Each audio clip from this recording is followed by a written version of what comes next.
ګران لیدونکو السلام علیکم. ستاسو پام راړوم د نن ورځې تازه لنډو او مهمو خبرونو ته. پیل له هلمند کوو.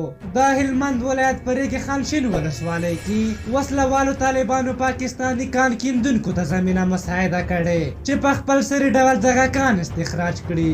یوې سرچینې د نوم د نه ښودلو په شرط ویلي د تیر کال له پسرلي راهیسې د پاکستاني کمپنیو یو شمېر کان کیندونکي او تخنیکي انجینران د ریګ خانشین ولسوالۍ ته راغلي او په خپل سري ډول د سرو زرو کان استخراجوي. کمال ناصر اصولي د ولسي جرګې غړي کمال ناصر اصولي ویلي ځینې وکیلان له خلکو د شکایتونو عریضې اخلي خو هغوی ته د کار پر ځای بهرنیو سفارتونو ته ځي او هلته جاسوسي کوي. اصولي زیاته کړې ده چې وکیلان او سیاسیون د افغانستان پر ځای د پیسو په غم او فکر کې دي. هغه یو شمېر سیاسیون تورن کړي دي چې د موقت حکومت له لارې غواړي په اوسني نظام کودتا وکړي. جمهور رئیس غني په چهار چنار ماڼۍ کې د جلغوزیو مراسمو په مناسبت جوړو شویو مراسمو ته ولسمشر غني د وینا پر مهال وویل زموږ پټې خزانې رڼې مشروع او د صادرولو وړ دي.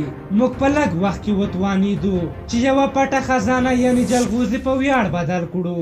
جمهور رئیس د جلغوزیو ځنګلونو د ساتنې لپاره د پکتیا، پکتیکا او خوست د 14 ولسوالیو د ولسونو پرېکړې او اقداماتو څخه په مننې د لغمان، نورستان او کاپیسا له ولسونو څخه هم د دغه ډول پرېکړې او اقدام هیله څرګنده کړه. حمدالله محب د ملي امنیت سلاکار حمدالله محب وایي چې پولیس د امن او نظم ساتلو یو مهم ځواک دی او ښې کړنې د هیواد پر وضعیت مخامخ اغیز لري. نوموړي له کورنیو چارو وزارت څخه د لیدنې پر مهال ټینګار کړی چې د دې موخې لپاره باید د دوی چارې منظمې او کاري بنسټونه یې پیاوړي شي. یو څو خبرونه له پاکستان څخه راخلو. پیل پاکستان کې له مظاهرو کوو.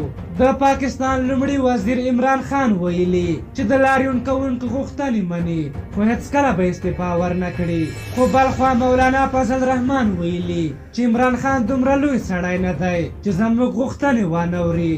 داسې ویل کیږي دا چې عمران خان استعفا ته حاضر نه دی نو داسې ښکاري چې مظاهره کوونکي بریډ زون ته چېرته چې دولتي ادارې او د نورو هیوادونو سفارتونه موجود دي ور داخل شي تر څو له دې لارې په حکومت فشار وارد کړي. پاکستان کې پاتې کیږو.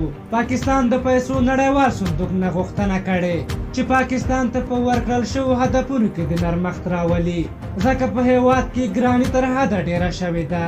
او له کوزې پښتونخوا یو خبر دا دی چې د پښتونخوا ملي عوامي ګوند مشر محمود خان اسکزي په خپلو تازه څرګندونو کې ویلي دي چې پر موږ تور پورې کیږي چې له پاکستان سره مینه نه کوو خو دوی پر اساسي قانون ملنډې ووهلې او تر پښو لاندې کړ. نوموړي د پاکستان پوځ ته اشاره کوله.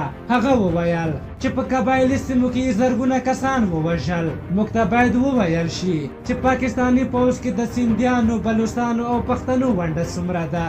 په هر حال دا و د نن ورځې تازه لنډ او مهم خبرونه. تر بیا چې ستاسو چوپړ ته راځم په لوی او بخښونکي خدای مو سپارم. د الله په امان.